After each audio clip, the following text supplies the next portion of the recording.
जय गायत्री माता, जय गुरुदेव। चींटियों के लिए शराब की ठेकेदारी एक प्रकार का भुनगा करता है। इसके शरीर में सुनहरे बालों के गुच्छे होते हैं। उनमें से एक विशेष प्रकार का खुशबूदार द्रव्य निकलता है। भुनगा पहले तो एक विशेष प्रकार की मनमोहक संगीत ध्वनि करता है। कर्णेंद्रिय की तृष्णा चींटियों को उधर खींच ले जाती है। झुंड चींटियां उसके पीछे चल देती हैं। भुनगा बीन बजाता आगे बढ़ता है। सम्मोहित चींटियां पीछे पीछे। अब भुनगा अपने शरीर से वह मादक पदार्थ निकालता है जिसे अपनी प्यारी शराब मानकर चींटियां पीने लगती हैं और पी पी कर झूमने लगती हैं। सिर पर सवार शैतान उचित अनुचित सोचने नहीं देता। उसी प्रकार चींटियां भी होश हवास खोकर पीती हैं और इतना अधिक पी लेती हैं कि बेहोश तक हो जाती हैं। अब भुनगा उसको इस प्रकार शिकार बनाता है जैसे बीमारियां शराबी मनुष्य के शरीर को।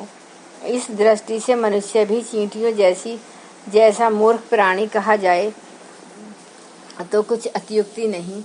चींटियों में तो भी ऐसा होता है। उनकी समझदार रानी शराबी चींटियों को उस शरारती भुनगे के इंद्रजाल में न फंसने की चेतावनी देती रहती है। पर मनुष्य समाज में ऐसे समझदार और सेवाभावी लोग कहाँ जो मनुष्य को इस बुरी लत से बचा लें। कई भुनगे शिकारी नहीं होते। वे चींटियों को ऐसे ही शराब पिलाते रहते हैं, पर उससे भी चींटियों में उच्छृंखलता, कर्तव्य विमुखता, क्रूरता ऐसी ही पैदा होती है जैसे किसी भी शराबी मनुष्य में। ऐसी शराबी चींटियां तक जब अपने दल में बुरी मानी जाती हैं तो शराबी मनुष्य को यदि बुरा कहा जाए तो उसमें क्या आश्चर्य है। मनुष्यों की दुनिया बड़ी विचित्र है। चींटियों की भी उससे कम नहीं। मनुष्य की हर काम में समझदारी दिखाई देती है, किंतु यदि ध्यान से देखा जाए तो चींटियों का रहन सहन उनमें से भी अधिक समझदारी का दिखेगा। यह विधिवत घर बनाकर रहती हैं। स्थापत्य कला में चींटियां मनुष्य से थोड़ा ही पीछे हैं। पानी निकालने और वर्षा के दिनों में बिल के अंदर पानी से सुरक्षित रहने के लिए यह बढ़िया घर बनाती हैं। मनुष्य को पशुपालन कुशलता पर गर्व हो सकता है, पर चींटियों में मनुष्य में इस दृष्टि से ज़्यादा अंतर नहीं। दूध देने वाली चींटियां गायों की तरह सफ़ेद होती हैं।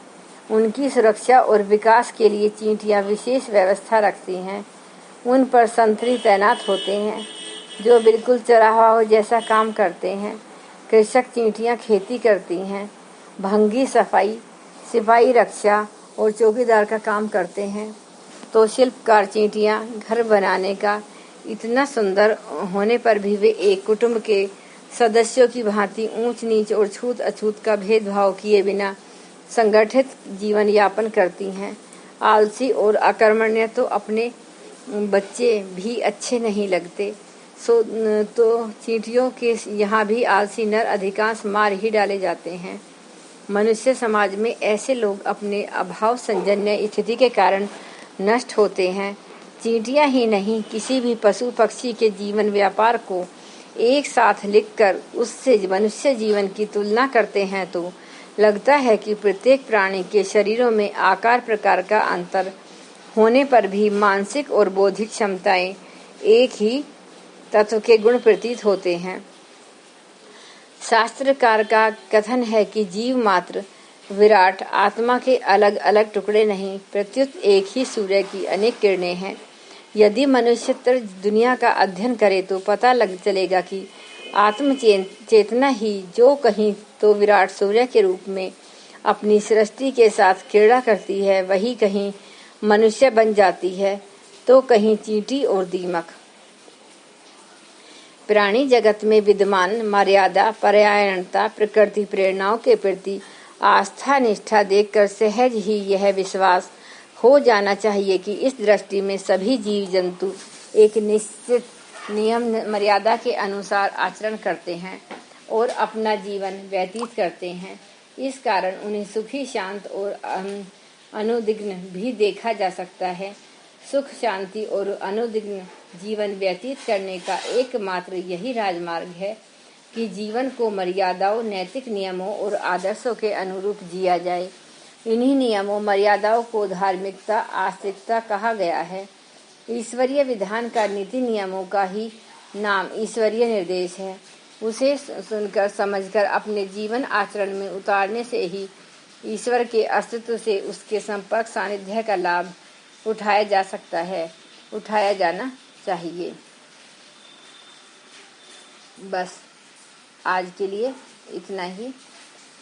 और यह जो पुस्तक है आज समाप्त होती है। नेक्स्ट आपको गुरुदेव जी की अगली पुस्तक सुनाई जाएगी। हमारे गुरुदेव जी का नाम है पंडित श्री राम शर्मा आचार्य जी।